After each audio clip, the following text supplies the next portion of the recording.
تبدأ قصتنا في مكان مهجور وسط الصحراء، حيث يعيش رجل يدعى راجو، وهو الشخص الوحيد المقيم هناك. لا رحمة ولا حنان في تلك المنطقة القاحلة. ويعمل راجو حارسا لسكة الحديد، ومهمته إعطاء الإشارة عند وصول القطار وتحويله من مسار إلى آخر في أوقات محددة ومعروفة. اعتاد راجو على هذا الروتين اليومي منذ سنوات طويلة، واكتسب خبرة كبيرة في عمله، وكان يعيش وحيدا تماما دون أن يتحدث مع أحد. فذلك المكان لا يسكنه سواه. كانت حياة راجو هادئة ورتيبة، كل يوم يشبه الآخر، إلى أن جاء يوم تغير فيه كل شيء. أثناء قيامه بعمله كالمعتاد، تفاجأ بوجود فتاة ملقاة على الأرض. أدرك فورا أنها سقطت من القطار، إذ لا يمر من ذلك المكان سواه. وجدها فاقدة للوعي، فحملها وأخذها إلى منزله. ولأنه لم يرى شخصا منذ زمن طويل، جلس بجانبها يتأمل ملامحها وجمالها، غير مصدق أن هناك فتاة معه في ذلك المكان المعزول. عندما استفاقت الفتاة ورأته أمامها، شعرت بالخوف والذعر، ولم تكن تعرف كيف وصلت إلى هناك. عرفت نفسها باسم شيتال، فأخبرها راجو أنه رآها تسقط من القطار، ولأنها كانت فاقدة للوعي أخذها إلى منزله حتى لا تبقى ملقاة في الصحراء. بدأت شيتال تحاول تذكر ما حدث لها، وروت له أنها كانت مسافرة مع زوجها، وفي لحظة ذهبت إلى الحمام داخل القطار، فشاهدت شجارا بين شخصين وحاولت التدخل لفض النزاع، لكن أحدهم دفعها عن طريق الخطأ فسقطت من القطار. حزنت شيتال كثيرا على زوجها، إذ ظنت أنه سيعتقد أنها هربت منه، وهي الآن لا تعرف كيف تصل إليه. أخبرها راجو أن هذه المنطقة معزولة تماما، ولا توجد أماكن قريبة لطلب المساعدة، ولا يمر من هناك سوى خط السكة الحديدية. وأوضح لها أن الحل الوحيد هو انتظار زوجها، لأنه بالتأكيد يبحث عنها وسيصل إلى هذا المكان عاجلا أم آجلا. لكن شيتال لم تقتنع بكلامه، وخرجت تبحث بنفسها عن أي شخص يمكن أن يساعدها. سارت في الصحراء لفترة طويلة حتى أنهكها التعب، ولم تعد قادرة على الاستمرار، وفي النهاية فقدت الوعي مرة أخرى. ولحسن حظها كان راجو يتبعها بحماره، فوصل إليها في الوقت المناسب وحملها مجددا إلى منزله. بدأ راجو في علاج ساقيها، ولاحظ أنها خائفة منها. حاول طمأنتها والتصرف بلطف، وأكد لها أنها لا تستطيع مغادرة المكان وحدها، لأن ذلك سيعرضها للخطر وقد تموت في الصحراء. ومع ذلك لم تثق به شيتال، فهو غريب عنها ولا تعرف عنه شيئا، وكانت تلك أول مرة تعيش فيها مثل هذه الظروف، كما خافت من النوم في منزله. لكن لعدم وجود خيار آخر قررت المبيت عنده، وما إن دخلت المنزل حتى غلبها النعاس من شدة التعب. وفي إحدى اللحظات استيقظت خائفة، وهي تظن أن راجو قد يؤذيها، لكنه شعر بعدم ارتياحها، فخرج وجلس خارج المنزل، مما جعلها تطمئن عندما تأكدت أنها وحدها في الداخل.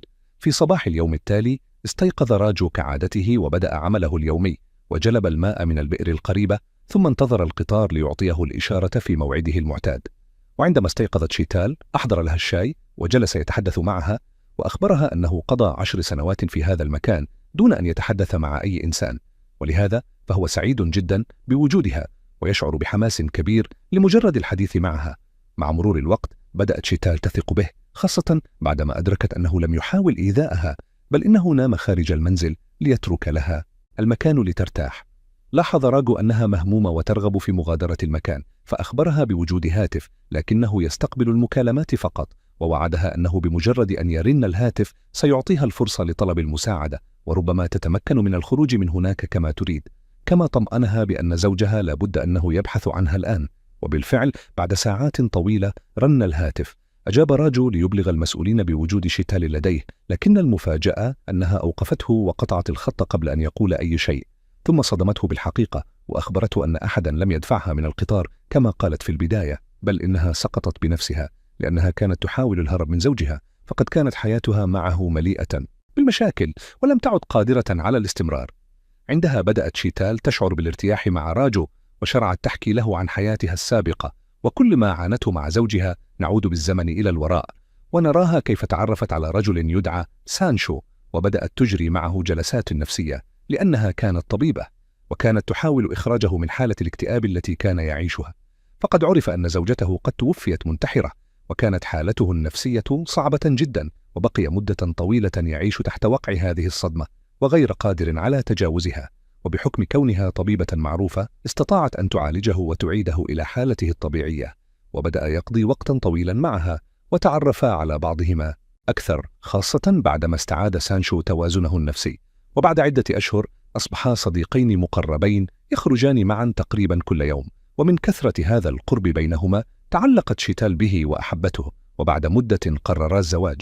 ورغم أن عائلتها لم تكن موافقة على هذا الزواج لأن سانشو كان مريضا سابقا، وهذا مخالف لقوانين العائلة، وكانوا يرونه شخصا غير متزن، فإن شيتال لم تعر أي اهتمام لكلامهم ولم تستمع لأي أحد منهم، وقررت الزواج به.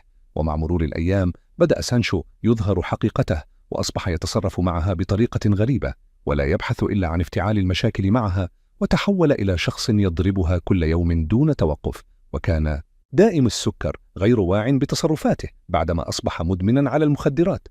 وهنا خرج الوضع عن السيطرة، وتحولت حياتهما إلى جحيم. نعود الآن إلى الحاضر، حيث بدأت شيتال تثق في راجو وراحت تحكي له عن حياتها. وبعدما ازدادت ثقتها به قررت الدخول إلى الحمام، وبعدما انتهت أعطاها راجو ملابس نظيفة لتلبسها، ثم سألها عما تنوي فعله. فواصلت شيتال سرد قصتها، وقالت له إن سانشو كان يعذبها منذ مدة طويلة. وفي أحد الأيام تمكنت من الوصول إلى مذكراته وبدأت بقراءتها، وكانت الصدمة الكبرى حين اكتشفت أنه هو من قتل زوجته وليست هي من انتحرت كما كان يدعي. وازدادت صدمتها حين عرفت أنه قتل ممرضة في المستشفى من قبل، وكان قد دون كل شيء بالتفصيل في مذكراته. وقبل أن تكمل القراءة تفاجأت بدخول سانشو عليها، وعرف أنها قرأت مذكراته واكتشفت الحقيقة. وخلال تلك الفترة قام بضربها بعنف شديد، ثم اختطفها بالقوة وأخذها معه في القطار، وكان ينوي أخذها إلى مكان بعيد للتخلص منها، لكنها استغلت الفرصة وقفزت من القطار حتى وصلت إلى المكان الذي توجد فيه الآن مع راجو. تأثر راجو كثيرا عندما عرف قصتها، وقال لها إنه هو أيضا وحيد ويعاني طوال الوقت، ويشعر أن حياته بلا معنى. ومع مرور الوقت بدأ الاثنان يعتادان على بعضهما ويقتربان أكثر، وكانت شيتال تستغل الوقت الذي يكون فيه راجو مشغولا بعمله، فتقوم بتنظيف البيت وتحضير الطعام له، وهكذا بدأت حياة راجو تستقيم. وفي أحد الأيام وأثناء تنظيفها وجدت صندوقا قديما يحتوي على أوراق جرائد قديمة، فصدمت حين اكتشفت أن راجو هارب من السجن ومتهم بقتل 4 أشخاص ويعيش بهوية شخص آخر. عندها بقيت شيتال مصدومة لا تعرف ماذا تفعل، ثم خرجت وهي تحمل سكينا وهددته بأن يبقى مكانه وألا يقترب منها. وحين وجد راجو نفسه محاصرا قرر أن يعترف لها بالحقيقة، فقال لها إنه منذ زمن طويل تعرف على فتاة كان يحبها كثيرا، لكنها خانته وتزوجت رجلا آخر أفضل حالا منه، ولينسى هذا الألم زوجوه بامرأة أخرى فوافق على ذلك. وأول سؤال طرحه عليها هو إن كانت تحب شخصا آخر أو لديها أحد في حياتها، وحين تأكد أنه لا يوجد أحد فرح كثيرا وتزوج بها. وبعد الزواج كانت الأمور تسير بشكل جيد، لكن بسبب قلة المال اضطر إلى العمل في الفلاحة، وكانت مكان العمل بعيدا عن بيته، وكان يعمل طوال النهار ويبذل قصارى جهده ليعيش بكرامة. وكانت زوجته تساعده في شؤون الحياة إلى أن سهل الله عليهما وأنجبت له ولدا، وأصبح أبا أخيرا، وتحسنت حياته مقارنة بما قبل. وبعد سنوات أنجبت له ولدا ثانيا، وكان راجو ينوي إنجاب الثالث والرابع، لكن زوجته لم تكن ترغب في ذلك، وطلبت منه أن يجري عملية جراحية ليصبح عقيما وينتهي الأمر نهائيا. وبالفعل قرر إجراء هذه العملية لأنه كان يحبها كثيرا، لكن الصدمة الكبرى كانت عندما ذهب إلى الطبيب لإجراء العملية، فأخبره الطبيب: لماذا تريد إجراء هذه العملية؟ أنت أصلا عقيم ولا يمكنك الإنجاب، وطبعا هذا يعني أن أولئك الأطفال ليسوا أبناءه. وعندما عاد إلى البيت وجد زوجته تخونه مع ابن عمه.